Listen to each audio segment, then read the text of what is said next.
Hi, I'm Shashank Bhargava, and you're listening to Three Things, the Indian Express news show.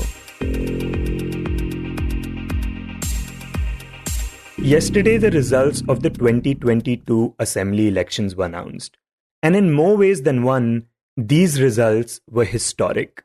This is because the Bharatiya Janata Party won 4 out of the 5 states where it had been in power: Uttar Pradesh, Uttarakhand, Manipur, and Goa. In 3 of these states, the party won by a clear majority. In Goa, however, it fell just 1 seat short of the halfway mark. This win is a major boost for the BJP, especially considering it has broken trends that had persisted for years.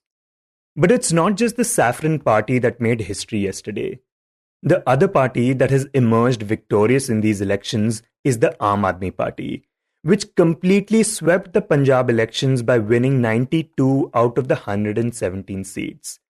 This made it the first regional party to win a second state. As the results were announced, BJP workers in UP celebrated and cheered for Chief Minister Yogi Adityanath. Yogi! Yogi! Yogi! Yogi! Yogi! And there were also celebrations done by the Aam Aadmi Party workers in Punjab.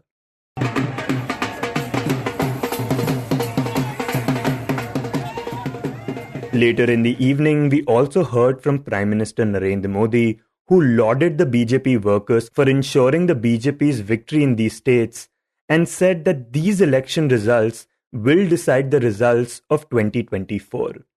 2019 में जब लोकसभा में हम दोबारा जीत करके आए तो उस ज्ञानियों ने कहा था कि भाई 2019 के जीत में क्या है, ये तो 2017 में ही तय हो गई थी,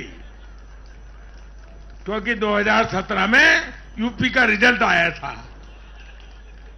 मैं मानता हूं इस बार भी ये ज्ञानी जरूर कहने की हिम्मत करेंगे कि 2022 के नतीजों ने 2024 के नतीजे तय कर दिए हैं। In this episode, we decode these election results with a special focus on Uttar Pradesh and Punjab. We will talk about the reasons why the BJP came back to power in these states, what the Aam Aadmi Party's victory means for its national ambitions, and the lessons that the Congress needs to learn. For this, Indian Express's Liz Mathew and Manraj Grewal Sharma join us. Liz covers the BJP for the newspaper, while Manraj is the resident editor of the Chandigarh newsroom.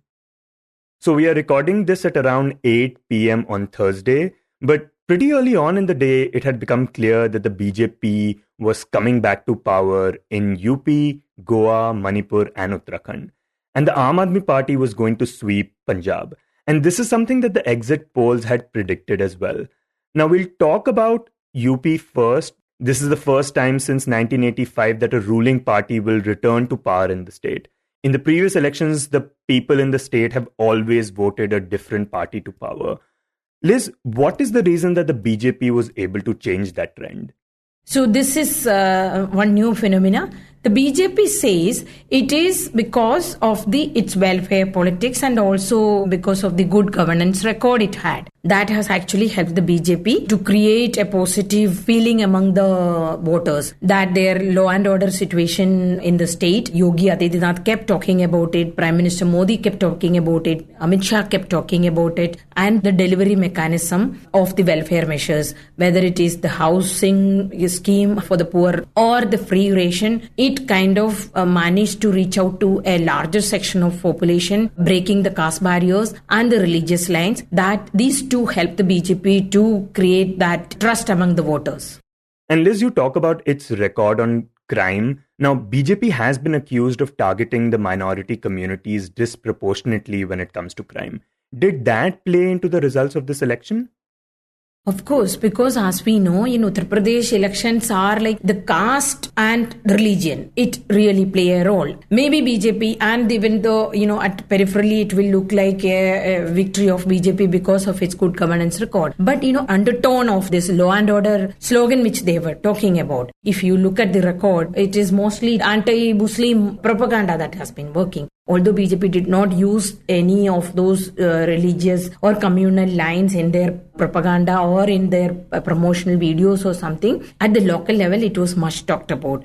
So the fact that the Muslims in the state, to which the BJP called Gunda Raj of Samajwadi Party, that had helped BJP to consolidate that Hindu support base, which obviously had a fear that the return of SP could mean return of so-called Gunda Raj also. This has helped BJP to polarize the election and keep a large section of majority votes with them.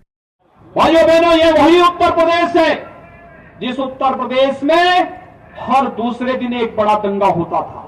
आज उत्तर प्रदेश के अंदर गुंडे या तो jail के अंदर हैं या इस दुनिया से ही विदा हो चुके हैं। Also, in the last elections, the BJP had won 312 seats. This time, the party appears to be leading in more than 250 seats, which is not a huge difference.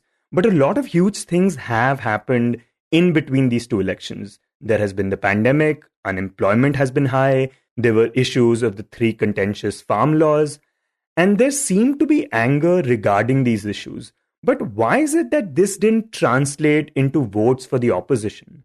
You're absolutely right. There was resentment among the youth for the joblessness, the lack of new jobs opportunities, and what they call the Bharti Nahi Bhara for almost 2 years. But first of all, the pandemic time and the government's decision to distribute this free ration has created a goodwill for them. One. Secondly, the Samajwadi Party's failure as to project itself as a credible alternative. The voters were angry, the voters had unhappiness, but they did not look up to Akhilesh as a credible person, as a credible alternative to Yogi Adityanath government or Yogi Adityanath as a chief minister.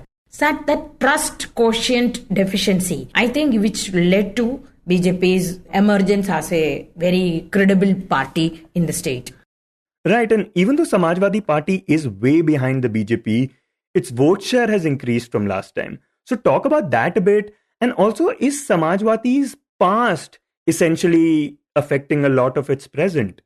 See, I would say SP's this performance with which 125 plus seats is really impressive. It is one of its best performance. One. Second, SP didn't have a machinery. It did not have many battery of leaders. It was Akhilesh was a single man army to an extent. And still, my initial assessment, it's subject to change in the detailed result come.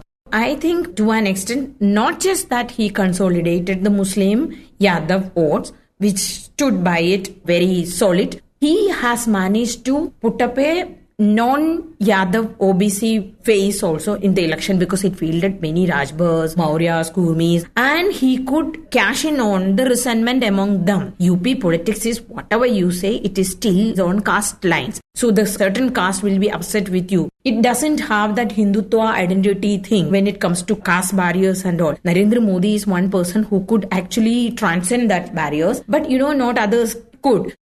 कुछ लोग ये कहकर UP को बदनाम करते हैं कि यहां के चुनाव में तो जाति ही चलती है। लेकिन भाइयों बहनों, उत्तर प्रदेश के लोगों ने दिखा दिया है। 2014 के चुनाव नतीजे देखें, 2017-2019 के नतीजे देखें और अब फिर 22 में भी देख रहे हैं। हर बार यूपी के लोगों ने सिर्फ और सिर्फ विकासवाद की राजनीति को ही चुना है। So I think Akhilesh could manage to keep a portion of or take back a portion of non-Yadav OBC community vote from the BJP. That is how Akhilesh's tally has gone up till late. Now, apart from the BJP and the SP, the other party in the fray was BSP. Now, in the last elections, it had won 4 seats, and this time it seems to be leading in just one. It is one of the worst performances of BSP in the state. The party chief Mayawati, we know, started campaigning fairly late, and there was not much noise about the party on the ground. Has the BJP then benefited from this? Certainly, BJP is the party which benefited out of it. It looks like BJP has managed to get a very good portion of Jata vote, which stood by Mayawati throughout thick and thin, and also the other Dalit community. So BJP's gain in this election is, even if it may have lost some of the OBC votes from 2017, what it gained is the Dalit support base. BSP's disintegration has helped BJP to get into, because Dalits are very unlikely to vote for SP. So they voted with the BJP and they stood with BJP. That is the major advantage of BJP in this election. And Liz, when we talk about bucking the trend, this has happened in Uttarakhand as well. Since the state was formed in 2000, no party has come back to power. It has always alternated between the Congress and the BJP. But BJP again has come back to power there. And this has happened even when there was a lot of chaos going on in the BJP in the state, right? In the past 1 year, the state has seen 3 chief ministers, Trivendra Singh Rawat, Tirath Singh Rawat and Pushkar Singh Dhami. So what did it for the BJP in Uttarakhand? Again, if I can believe what the BJP leaders are saying, Prime Minister Modi's image has really helped them despite all the odds, and also the opposition's failure in putting up a very formidable force against the BJP. The Congress unit, the main opposition unit in Uttarakhand, has been always fighting, and it was not a single unit. And although similar in fighting was there in the BJP. So BJP could manage this kind of victory means the Prime Minister's image and the trust in the BJP as a party that could deliver infrastructure as well as the welfare scheme has really helped the party to emerge even in Uttarakhand as a winning party. Okay, so now we talk about Punjab. The Aam Aadmi Party has swept the elections there. This was the second time that the party was contesting from the state. It has now removed the Congress party from Punjab. Out of the 117 seats, it has won 92. So Manraj, what was about Aam Aadmi Party's message that resonated with people in Punjab? They said you have spent 70 years, last 7 decades, voting for 2 parties, which is either Congress or Akali Dal BJP combined. And what have you got in return? I mean, the development is only about lanes and drains. Your unemployment is increasing. Your youngsters are leaving in hordes. I mean, earlier they used to leave through illegal means.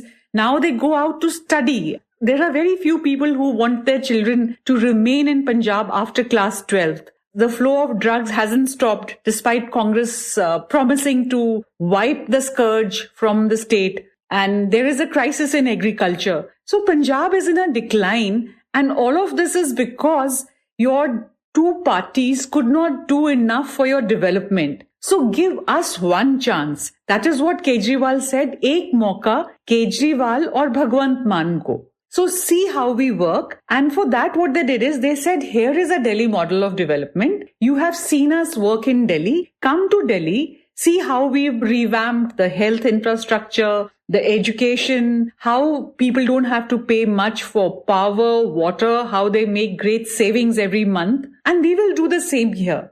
All you need to do is give us a chance. Ek mauka.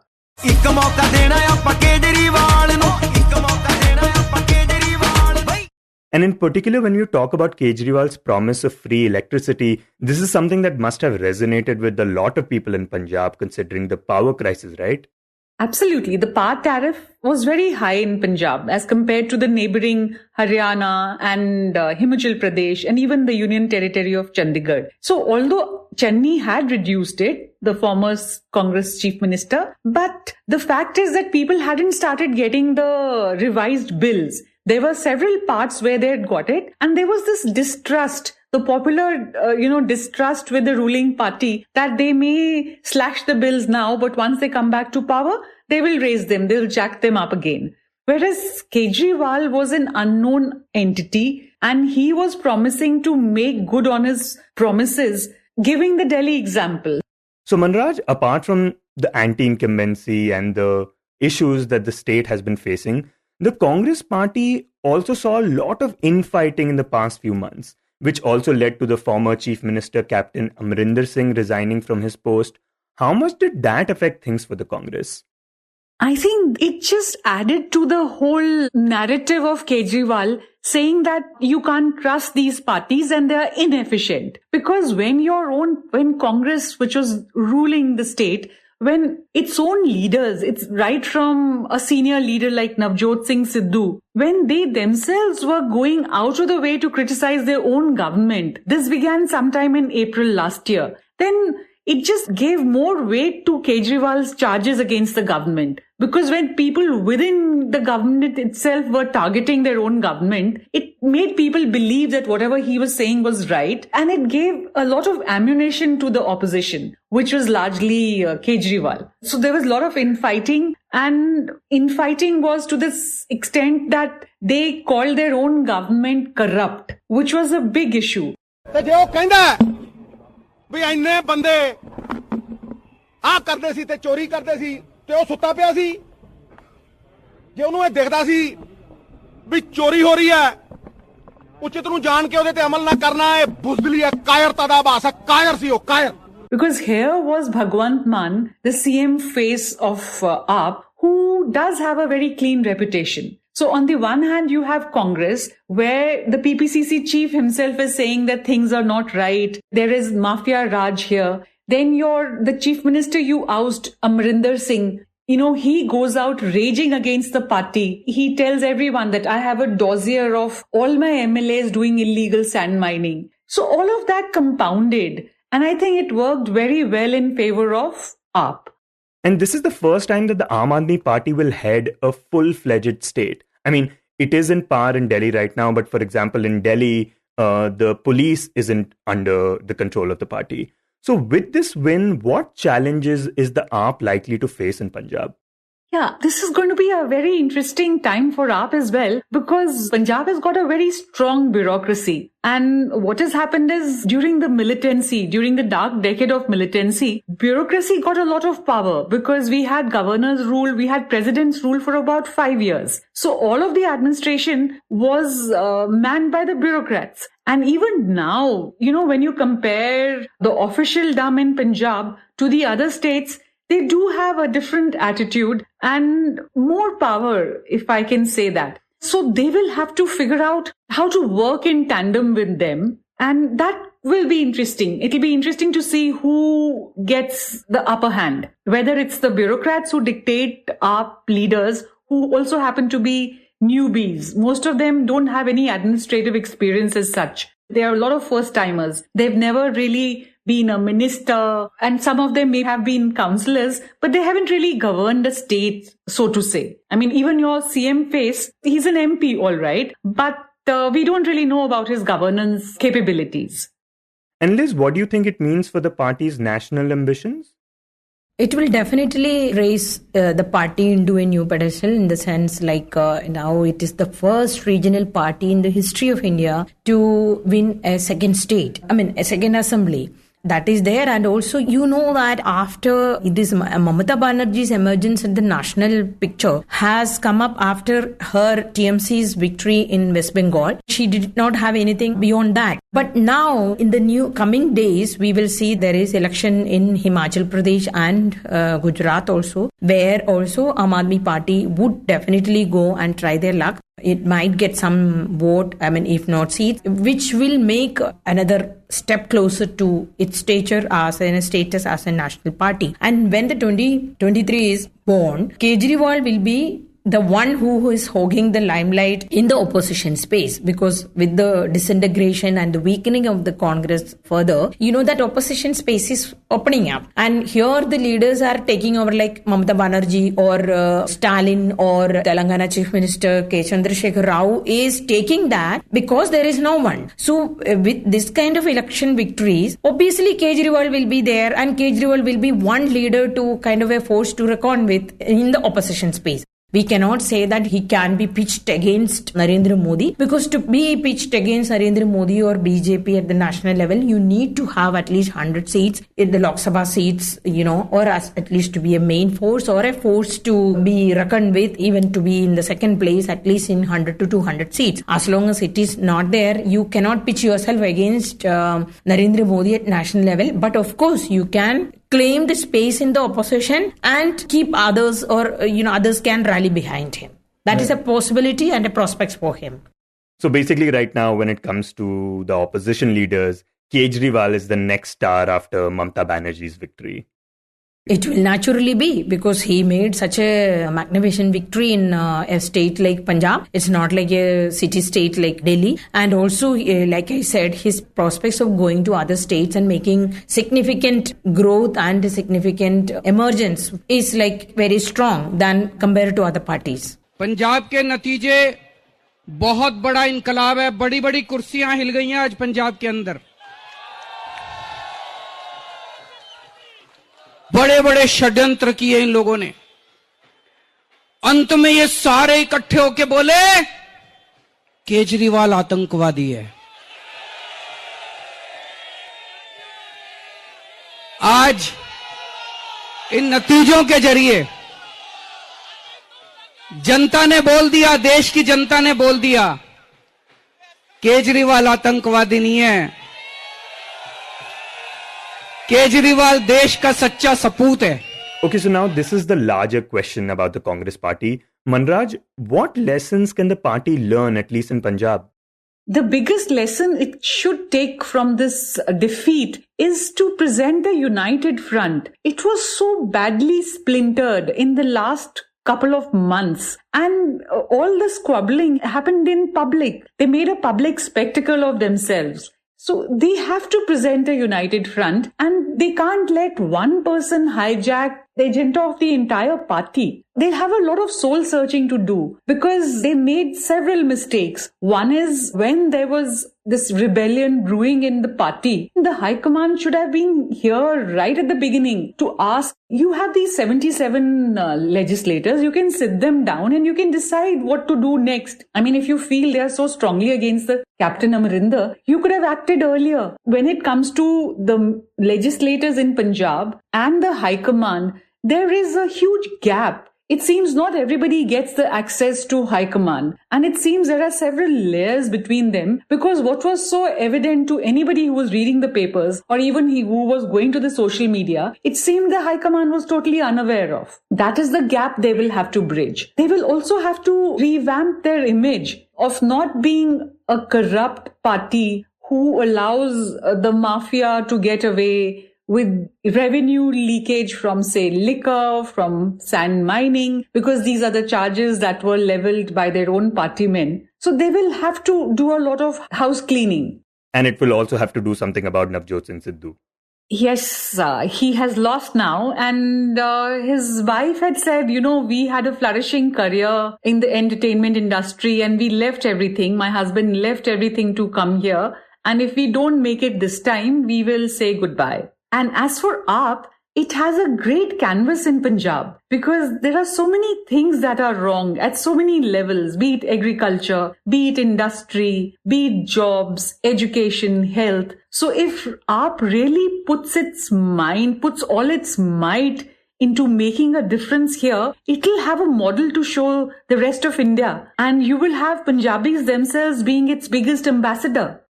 Manraj, did the farm laws at all play a role in these elections? We know that the BJP was nowhere in the picture in Punjab, but the farm agitation was a big event. So what role did that play? Did it affect the elections at all?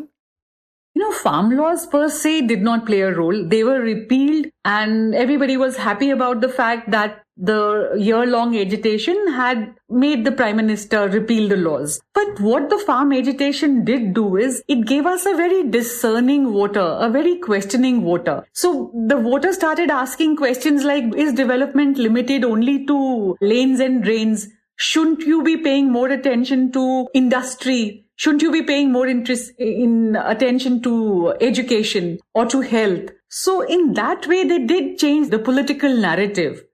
And coming back to the Congress party, Liz, what lessons does it need to learn nationally? Because the party was nowhere in the picture in UP and it lost Uttarakhand, it lost Manipur, and it is trailing behind BJP in Goa. See, tell me, why should a voter vote for Congress when its own house is in disarray, not in one state, in all those states? It didn't have a clear agenda or a clear leader in any of these states.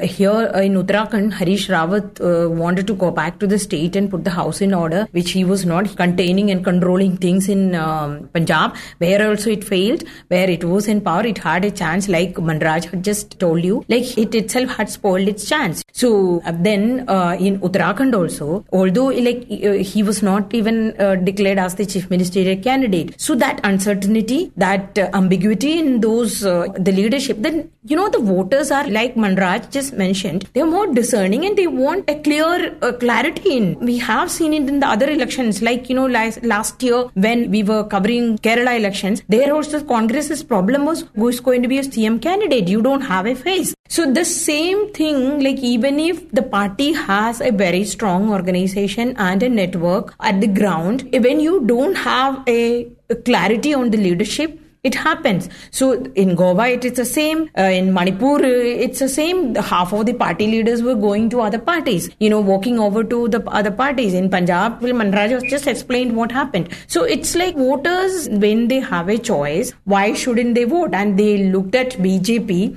as a party, which we can put hope on. Even if you're not very happy with the way it has functioned in the last 5 years, it has done something. It is a party which is having its visible activities on the road. Tell me, which was the last mobilization the Congress did on the ground in the national level or in any of the states? There was nothing. Even in the states like Uttarakhand and Goa, where the BJP was in power, even in Manipur, the Congress managed to mobilize the people against any of the policies of the government, any of the decisions of the government? No. So why should people vote? The politics is all about like mobilization of the people. People come together and oppose a certain party in power and stand against the government's decisions, whether it is bad for the people or if it is damaging to the state's interest, for which the Congress was not present or visible. So why should the people vote for Congress in these states?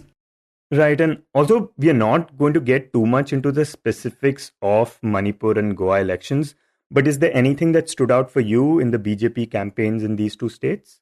No, Goa, it is like, I'm sure, internally speaking, if we spoke to any leaders, none of them were giving Goa such a mandate. They were all very ambiguous. It shows that, there was an urge among the people to see a government, a decisive government who can actually carry on with its, whatever the programs and schemes of the incumbent government. That showed. And in Manipur, obviously, the BJP is that northeastern agenda, keeping northeast interest in town or look east or whatever they call, that has some kind of traction. That is why people obviously welcome them or kind of endorse their dominance in the state politics. Our northeast anyway has a tendency to stand with the center, so that most of the funds have to come from the center. This double engine thing, before the BJP took it as a slogan, actually it worked in the northeast since time immemorial. Yeah, I think a lot of states in the Northeast feel that if they vote for the party in the center, they're more likely to get benefits from welfare schemes and, the state will get more funds. But, so we have talked about the lessons for the Congress. But what do you think, Liz, the BJP will take away from these wins?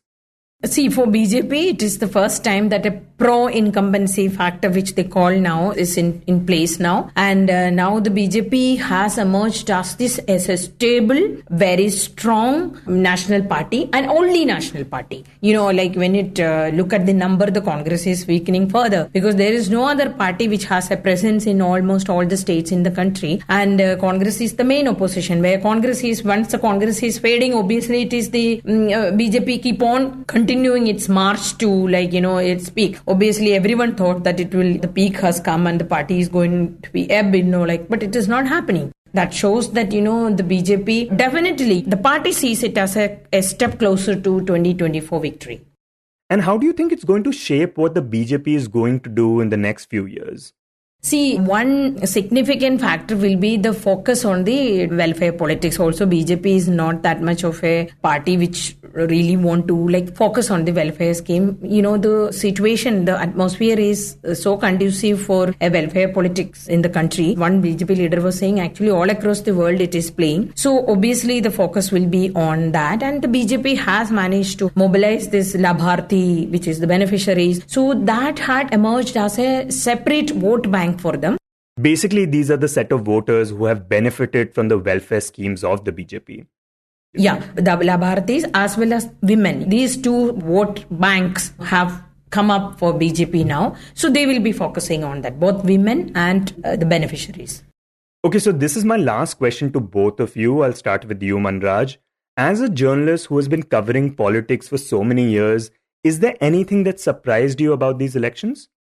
I'm surprised by the huge mandate people gave one party. All these heavyweights, all our chief ministerial candidates, all our former chief ministers, all of them lost. It was a proper wave, the kind of which Punjab hasn't seen ever since its reorganization in 1966. And people kept saying, there are so many other factors at play. How can one party sweep?